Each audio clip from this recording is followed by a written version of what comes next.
سلامونه دوستانو د PFG تکنیک چینل ته بیا راغلاست یاره د وکړي چې روغ جوړوي دوستانو زموږ نن ویډیو ده د ګلاکسي لاس په باره کې هیله د ویډیو تر اخره وګورئ او غواړئ چې د ګلاکسي لاس باندې خبر شئ راځئ دوستانو شاید تاسو ډېرې مختلف ویډیوګانې کتلي ډېر مختلف سایزونه هم کتلي او ډېر مختلف عکسونه هم کتلي انځورونه هم کتلي چې دا د ګلاکسي لاس په باره کې نه باره کې هم ډېر راغلي او د لاس په باره کې هم راغلي دا ویډیو تاسو شاته وینئ دوستانو دا په 2014 کې طرح شوې ده او د دې ویډیو چې د ګلاکسي 9 و ګلاکسي لاس او ګلاکسي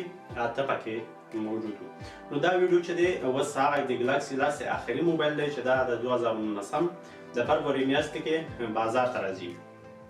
دوستانو که تاسو وینئ په دې ویډیو کې ډېر مختلف ډیزاینونه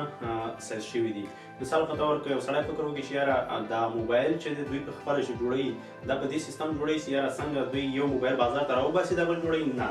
دا داسې نه دوستانو داسې دی چې کله دوی موبایل جوړوي دوی اول ډیزاین جوړوي ډیزاین چې دی هغه به بازار ته ورکوي یوټیوب کې ورکوي انټرنیټ ته ورکوي په اعلاناتو یې ورکوي هغه مختلفو ځایونو کې دوی استعمالوي دوی ګوري چې کوم ډیزاین خلک ډېر خوښوي هغه ډیزاین باندې بیا دوی موبایل جوړوي او هغه بازار ته باسي مثال په طور کې تاسو دا موبایل ګلاکسي لاس وینئ دا مثلا 2019 کې دا 2014 و 15 کې طرح شوی چې دا بازار ته راغلی و مثلا خلکو وایي چې ګلاکسي لاس و 9 و 8 راځي مختلف انځورونه به خلکو ورکړي مختلف ویډیوګانې به ورکړي خو دا ویډیو چې وینئ دا د همغې ګلاکسي لاس ویډیو ده چې دوی ټارګټ ورکړی چې 2019 و شلم ته مابین به موږ دا موبایل راواز کړو او دا د 2019 فروری په میاشت کې بازار ته راځي راځو دوستانو دا موبایل چې دی ډېر یو ښایسته ډیزاین باندې جوړ شوی دی د دې ګلاکسي لاس اس دی او دا موبایل چې دی مثلا څلور کامرې شاته لري دوه کامرې مخې ته لري دوستانو د دې چې دی فنګر پرنټ لري هغه پخوا مثلا د موبایل شاته فنګر پرنټ کوو یا به مثلا د مشخص ځای درلود په هغه ځای باندې فنګر پرنټ کوو اوس داسې نه ده اوس د ګلاکسي په هر ځای باندې تاسو ګوته کېږدئ نو هغه خپله اتومات واځېږي یو خواله پکې دا ښه ده بل خواله چې دی دوستانو د دې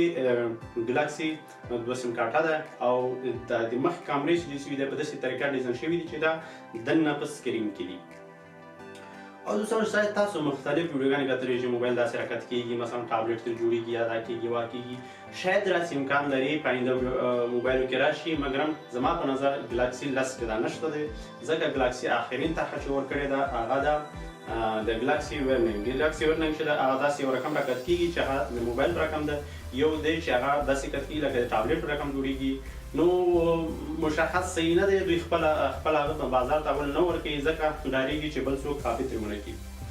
مثلا دا موبایل چې تاسو وینئ د دې مثلا ډېر مختلف ډیزاین راوسوی چې دا ګلاکسي نوټ دی او ګلاکسي نوټ چې په داسې سیستم باندې ډیزاین شوی ده چې مثلا ډېر یو ښایسته ډیزاین لري او په ډېر باندې ډیزاین شوی ده او د دې موبایل چې دی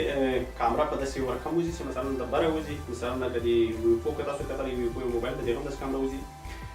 دا په هغه رقم د ګلاکسي نوټ دی امکان لري چې دا هم راشي بازار ته او دا د څلور کامرې په د اوږدوالي ډیزاین باندې لري مګرم بل چې په پنوالي باندې څلور کامرې ډیزاین لري او دوستانو په هغې کې به دا وایم چې دا موبایل چې د آخري ټول موبایلونه سره تر یوې خوا کې او دا موبایل چې دی دا بازار ته راځي د ګلاکسي اس لاس درې مختلف ډیزاینونه لري د باتري چارج چې دا اضافه شوی ده کامرو کې ښه والی راغلی ده ویډیو چې د پور کې ده او رام چې د 15 GB شوی ده ګیګا بایټ چې د 15 GB ده او ډېر مختلف ډیزاینونه لري نو دوستانو دا و د ګلاکسي لاس په باره کې